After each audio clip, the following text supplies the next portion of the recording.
मेरे ख्याल से बहुत अच्छे अच्छे बच्चे ऐसे हैं जो कई बार प्रीलिम्स में फेल हो जाते हैं। क्यों हो जाते हैं?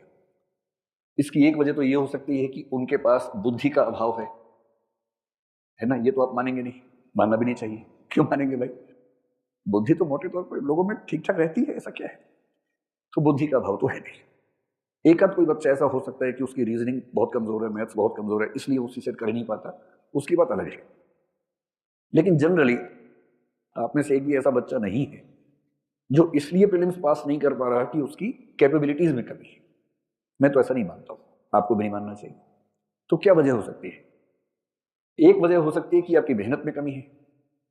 मेरा ख्याल है कि ये वजह भी ठीक नहीं है, क्योंकि पता नहीं क्यों पर मेरी समझ ये है कि जो बच्चे कमजोर बैकग्राउंड से होते हैं, और मोटे तौर पर ये कह सकता हूं मैं कि हिंदी माध्यम के या तमिल, तेलुगु, कन्नड़, मराठी, गुजराती माध्यम के बच्चे अंग्रेजी माध्यम के बच्चों की तुलना में सामान्यतः कमजोर पृष्ठभूमि से आते हैं। और जो जितनी कमजोर पृष्ठभूमि से है उसमें मेहनत करने की क्षमता उतनी ज्यादा होती है। ये जनरल ट्रेंड दुनिया भर में है। इसलिए आप देखेंगे भारत के लोग अमेरिका जाकर झंडे गाड़ देते हैं, क्योंकि वहां वो कमजोर है। तो वहां वो रात दिन मेहनत करते हैं जिंदगी बेहतर बनाने के लिए, एकदम झंडे गाड़ देते हैं। मतलब ये भी है कि यहाँ के बेस्ट लोग वहां जाते हैं, वो भी एक पक्ष है इसके पीछे। तो ये वजह भी नहीं है कि आप क्यों नहीं सिलेक्ट हो पा रहे। मेरी समझ ये है कि सफल ना होने की बेसिक वजह दो तीन है। एक तो है डिसिप्लिन, कि मेहनत करना लेकिन उसको डिसिप्लिन के साथ ना कर पाना। जैसे 3 दिन पढ़े तो ऐसा दशरथ माझी की तरह पढ़े, जब तक तोड़ेंगे नहीं तब तक छोड़ेंगे नहीं, इस भाव से पढ़े, और 3 दिन बाद 7 दिन के लिए लेट गए, एकदम आराम करेंगे। 3 दिन ज्यादा पढ़ लिए थे, उसके बाद से दिमाग में चक्कर आ रहा है तो वो ठीक करने के लिए सो रहे हैं। एक तो ये हो सकता है कि लगातार नहीं पढ़ पा रहे। दूसरा, मेहनत पर्याप्त नहीं होती ना, मेहनत से ज्यादा जरूरी है स्ट्रेटेजी। देखिए, अगर मेहनत करने से ही बात बनती तो अगर पशुओं की तुलना की जाए तो गधे घोड़ों की जगह आसीन हो गए होते, पर गधे गधे ही रह के ज्यादा मेहनत करके भी, और घोड़े घोड़े ही, है ना? बुरा मत मानिएगा इन शब्दों का, भाव समझिए कि सिर्फ मेहनत से नहीं होता है। कितनी मेहनत कहाँ करनी है, किस गति से, किस अनुपात में, किस त्वरा के साथ, किस त्वरा मतलब स्पीड के साथ करनी है, ये सब अगर गाइडेंस पूरी आपके पास हो, या तो स्ट्रेटेजी आप खुद बहुत अच्छी बनाने में माहिर हो। जैसे मैं जब विद्यार्थी था, मुझे ऐसा लगता था कि स्ट्रेटेजी बहुत आसान चीज है, इसमें क्या दिक्कत है, और मुझे कभी किसी की जरूरत पड़ी नहीं स्ट्रेटेजी बनाने में, क्योंकि सबका अपना अपना माइंड होता है। मेरा जो तरीका है सोचने का वो एल्गोरिदमिक ज्यादा है, तो वो स्ट्रेटेजी बन जाती है आराम से, दिक्कत नहीं आती। हर व्यक्ति का वैसा नहीं होता, कुछ लोग क्रिएटिव ज्यादा होते हैं, कुछ का अलग तरीके से दिमाग काम करता है, तो स्ट्रेटेजी में उतना दिमाग उनका नहीं लगता। तो या तो आप खुद बना ले, या कोई आपका साथ दे आपकी स्ट्रेटेजी बनाने में और एग्जीक्यूट करने में, यही तरीका है। तो मैं स्ट्रेटेजी प्लस गाइडेंस एक साथ लिख देता हूं, तो आप समझ पाएंगे कि इस प्रोग्राम के पीछे हमारा मंतव्य क्या है, उद्देश्य क्या है। ठीक है? तीसरा क्या होता है, जैसे हम में से कई लोग ओवर कॉन्फिडेंस के शिकार होते हैं, कुछ लोग अंडर कॉन्फिडेंट होते हैं। और मैं अपनी क्लासेस में ये बात कई बार समझाता हूं, किसी के कॉन्फिडेंस से किसी के व्यक्तित्व का आकलन नहीं करना चाहिए। चारों संभावनाएं, जबरदस्त व्यक्तित्व, जबरदस्त कॉन्फिडेंस, ये हो सकता है। जैसे मोदी जी, ये भी हो सकता है कि व्यक्तित्व जबरदस्त ना हो और कॉन्फिडेंस जबरदस्त हो। इसका एग्जांपल मैं नहीं दूंगा, है ना? वैसे देश का माहौल ठीक नहीं, पता लगा इसी पे किसी ने मार दिया और कहा कि यूक्रेन से बम आया था। अभी तो यूक्रेन के नाम पे कुछ भी हो रहा है, सब्जी के रेट बढ़ गए हैं, लोग कह रहे हैं कि यूक्रेन से सप्लाई नहीं आ रही है, इससे टमाटर महंगा हो गया है। अजीब हाल है, युद्ध का फायदा सब लोग अपने अपने तरीके से उठा लेते हैं। तीसरा ये भी हो सकता है कि योग्यता ज्यादा हो पर कॉन्फिडेंस कम, और चौथा तो होता ही है, योग्यता भी कम कॉन्फिडेंस भी कम, वो तो खूब दिखता है। तो पहले मैं भी जब छोटा था आपकी तरह, जब मुझसे कोई बहुत कॉन्फिडेंस से बोलता था ना कि मैं तो आईपीएस बन के मानूंगा, मैं डर जाता था कि ये तो बन ही जाएगा, इतने कॉन्फिडेंस से बोल रहा है। धीरे धीरे कई अनुभवों से मैंने सीखा कि बोलने पे नहीं जाना चाहिए, और अब तो उल्टा हो गया है। फिल्म्स में 100 क्वेश्चन होते हैं, जब मुझे कोई बच्चा बोलता है ना कि 70 ठीक है, मैं समझता हूँ इससे तो नहीं होगा।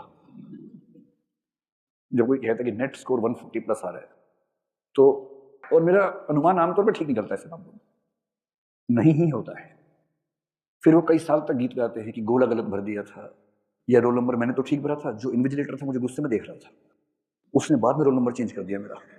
ऐसी ऐसी बातें। इसी को गालिब कह गए हैं। हमको मालूम है जन्नत की हकीकत, लेकिन दिल के खुश रखने को गालिब ख्याल अच्छा है। तो ख्यालों में रहिए, क्या दिक्कत है। तीसरी बात जो मैं कहना चाह रहा हूं, आप दरअसल कहां खड़े हैं।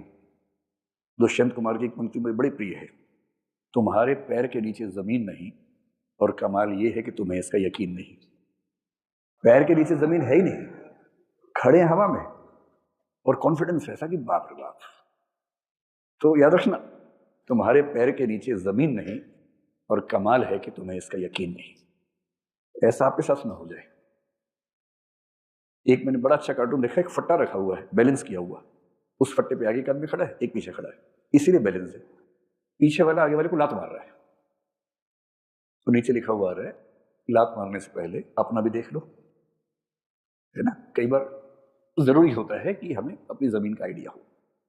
तो हमें ऐसा लगता है कि यदि आपके पास एक साइंटिफिक फीडबैक सिस्टम हो। साइंटिफिक फीडबैक क्या होता है, सारा खेल इसी का है। अगर आपसे कोई पूछे मेंटरशिप क्या है, तो बोलना साइंटिफिक फीडबैक मैकेनिज्म। मूल रूप से ये हमें ये पता ही नहीं होता कि हम कौन से सेगमेंट में कितने अच्छे हैं, कहां कितने बुरे हैं। सब सेगमेंट, टॉपिक, सब टॉपिक, कंसेप्चुअल प्रश्नों में अच्छे हैं या फैक्चुअल में अच्छे हैं, कितना टाइम ले रहे हैं। ऐसा तो नहीं कि हम ठीक कर रहे हैं पर बाकी लोगों की तुलना में टाइम ज्यादा ले रहे हैं। और जब हमें अपनी एक एक चीज, एक एक अच्छाई और बुराई का साइंटिफिक फीडबैक ना मिले, तो हम अंधेरे में तीर मारते रहते हैं। और इसी प्रोसेस में देखिए, प्रीलिम्स जो है ना, पढ़ाई का खेल है नहीं। दरअसल पढ़ाई तो एक पक्ष है, जिसकी स्ट्रेटेजिक थिंकिंग बेहतर है, प्रीलिम्स उसका निकलना बहुत आसान है। और जो स्ट्रेटेजी में कमजोर है, रणनीति में कमजोर है, उससे प्रीलिम्स निकलना बहुत मुश्किल काम है। बेसिकली हम ये करना चाह रहे हैं कि आपको अपनी तैयारी के एक एक पक्ष में साइंटिफिक फीडबैक मिल जाए और साथ में एक ऐसा व्यक्ति मिल जाए जो आपको मेंटरशिप यानी कि मार्गदर्शन, साथी की भूमिका में आपके साथ खड़ा हो सके, जो आपसे सीनियर हो, जो उन चीजों से निकला हो जिनको आप झेल रहे हैं, और वो आपको बता पाए कि देखो इस चीज में दिक्कत है तो इसका ये समाधान, ऐसे करो, आपका हाथ पकड़ के आपको आगे लेके जा सके। अगर ये सब हो जाए, क्या होता है कि 2, 4, 5 नंबर से ही अटकते हैं हम लोग आमतौर पर। वो 5 नंबर की यात्रा बहुत मुश्किल नहीं है इस प्रोसेस में।